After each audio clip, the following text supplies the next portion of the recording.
6. In the tunnel. Alan put down his coffee when the call came. He picked up the phone with shaking hands. A voice said, "Alan?" "Anna," Alan whispered. The policewoman went out of the door and spoke in a low voice on her radio. "Do you remember what I said yesterday, Alan?" "Yes," Alan said. "Please don't hurt Jane, please. I haven't said a word to anyone. I promise you, Anna." "Good. Not today, not tomorrow, not ever, Alan. Do you understand? Not if you want her to stay alive." "Yes, I understand, Anna, but I must speak to Jane. I must hear her voice, Anna. How do I know you haven't killed her already?" Alan's voice was shaking. Anna laughed, gently, cruelly. "We'll send you something, Alan, in a day or two, if you're good." "Anna, please!" But the phone went dead. Alan put the phone down slowly, and suddenly the room was full of voices. "We've got it, a phone box in South Kensington Station, by the ticket office. Calling all cars in Kensington, calling all cars in Kensington. A woman has just made a phone call from—" The policewoman put her hand on Alan's arm. "They'll be there in 2 minutes, she said gently. "They'll—" "Take me there," Alan said. "Please." The policewoman looked at Alan, then at the wheelchair, then back at Alan's white face. "All right. We've got a big van outside. We can get the wheelchair in that." As Jane came down the stairs, she realised 2 things. She was covered in blood, and Anna wasn't there. The house was very quiet, and all the rooms were empty. "But I can't go out all covered in blood," she thought. "People will think I've killed someone." "I have." "But I had to. He was going to kill me, and he's a terrorist. He killed 5 people, he and Anna. I must get out before Anna comes back." She found a man's coat, put it on, and went out into the street. "I should call a policeman," she thought, but she could only see ordinary men, women and children.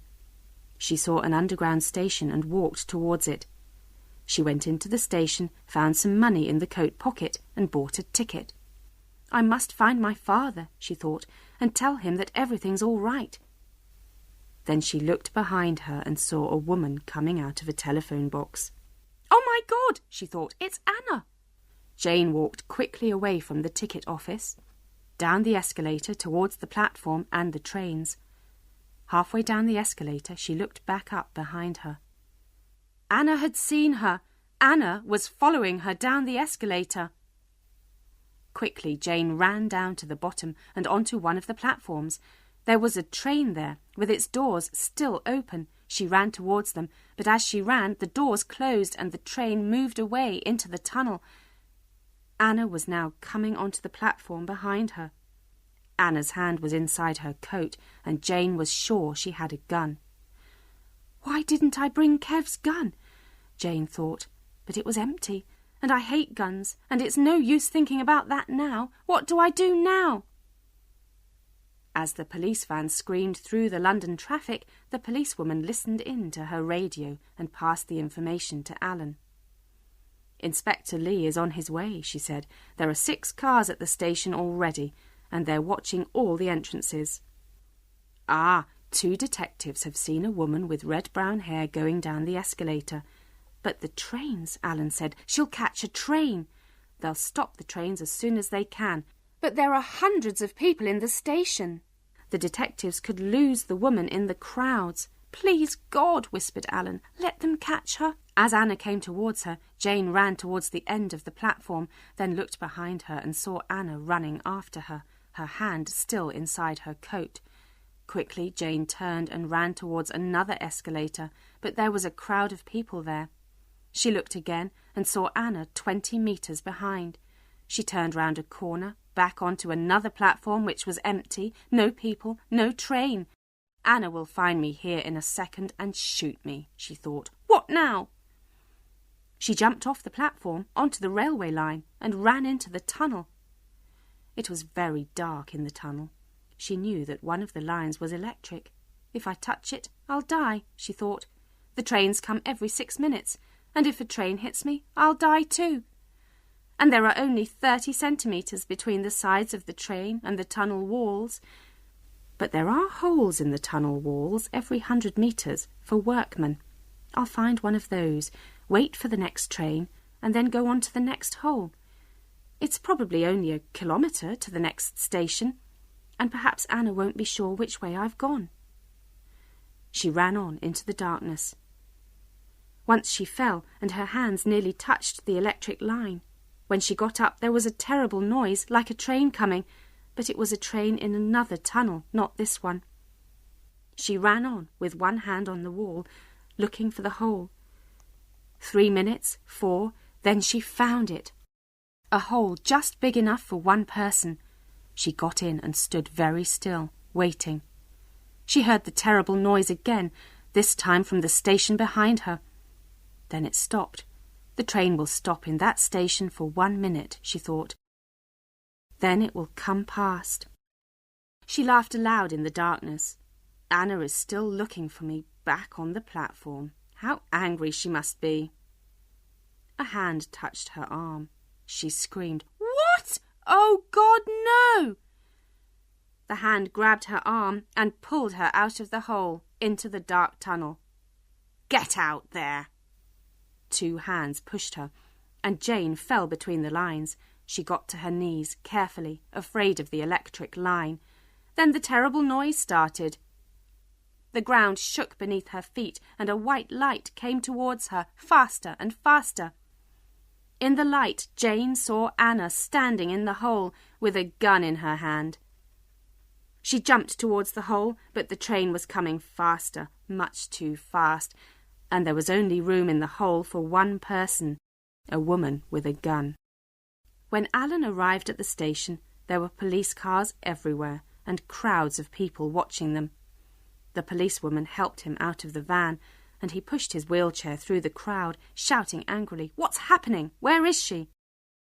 At the top of the escalator, a policeman said, "I'm sorry, sir. You can't go down. There's been a terrible accident." Then some ambulance men arrived. "Where is it?" they asked. "Down in the tunnel. 2 women. A train's hit them," the policeman said. The ambulance men hurried down. "What's happening?" Alan shouted. "Which women? There's a murderer down there, a terrorist, and my daughter. I've got to find my daughter." He began to climb out of his wheelchair, but the policeman pushed him back. "I'm sorry, sir." Then the policewoman hurried up and explained. They helped Alan's wheelchair onto the escalator and went down. At the bottom, Alan saw an empty train and a lot of police at the end of the platform. The ambulance men talked to the police and then went into the tunnel. Alan wheeled his chair slowly along the platform. Then 2 of the ambulance men came out of the tunnel. There was a young woman between them. She walked slowly. She was very dirty, and there was blood on the side of her face, but Alan knew who she was. "Janey," he said. "Janey, are you all right?" Jane looked along the platform and saw him. "Dad, why are you here?" She walked towards him shakily. "I came to find you," Alan said. "Oh, God, Janey, what happened? Did Anna try to kill you?" Jane touched the blood on her face. "Yes, she tried to shoot me, but she missed. Then I threw her in front of a train. I killed the other one, too." She smiled, a strange, shaky smile. "You said there was no justice in this life, didn't you, Dad? Well, those 2 terrorists murdered 5 people and took away your leg, and now they're dead. So there is some justice, Dad, isn't there?" Then her eyes were filled with tears, and she sat down suddenly on a platform seat. "That woman hated you, Dad," she whispered shakily. "Really hated you." Alan wheeled his chair close to her and held her hands in his. "I'm so sorry," he said. "Anna hated everyone, not just me. But she doesn't matter now, Janey. You're alive. That's all that matters to me. That's all that matters in the world."